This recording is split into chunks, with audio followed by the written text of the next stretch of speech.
Ancora tanto, troppo il dolore e il lutto per la morte di Alessandra Freschet, quindicenne di Roveredo Impiano, e di Simone Fant, 31enne di Reana del Royale, rispettivamente allieva e istruttore di volo, deceduti nello schianto dell'ultraleggero a San Mauro di Premariacco, nell'Avio Superficie, dove opera la scuola di volo ASD Fly and Joy. Le primissime indagini dei carabinieri si erano concluse già poco dopo lo schianto, con la raccolta delle testimonianze dei 7 compagni di corso di Alessandra che hanno assistito impotenti alla scena. Le carte raccolte dai carabinieri sono state consegnate alla Procura di Udine, che ha aperto come atto dovuto un'indagine. Il reato ipotizzato dal pubblico ministero è omicidio colposo contro ignoti con nessun nome iscritto nel registro degli indagati. In attesa dell'autopsia sui 2 corpi, con la morte sopraggiunta per la gravità delle lesioni e soprattutto delle ustioni di 3° grado su tutto il corpo, l'indagine procede. Si cerca di stabilire il perché della caduta del Fly Synthesis Torch, ultimo volo della giornata di ambientamento, che era in aria insieme a un altro ma che non è riuscito ad atterrare in sicurezza, o meglio, che le ruote a terra le aveva messe, ma le condizioni atmosferiche hanno presumibilmente portato Simone Fant a ridecollare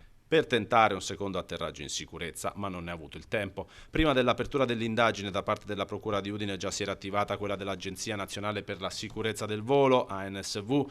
giunta a San Mauro di Premariacco per analizzare la scena dello schianto. Informazioni utili, vista l'assenza di scatola nera, possono arrivare dall'elica e dal motore, che però, come spesso accade in questi casi, risultano bruciati quasi da essere compromessi. Sono andati avanti intanto gli interrogatori ai ragazzi, testimoni oculari dell'evento, nella stazione dei carabinieri di Premariacco, questa volta con i genitori al loro fianco, ma comunque ancora in evidente stato traumatico, anche se nella massima collaborazione i ragazzi hanno fornito la versione dei fatti con il massimo della lucidità, confermando la dinamica che ha portato l'ultraleggero a crollare al suolo. Chi ha provato di corsa a fare quelle poche centinaia di metri per vedere cosa stava succedendo ha potuto vedere i 2 occupanti uscire autonomamente dal velivolo, avvolti dalle fiamme, troppe fiamme, che hanno poi determinato la loro morte successiva in ospedale.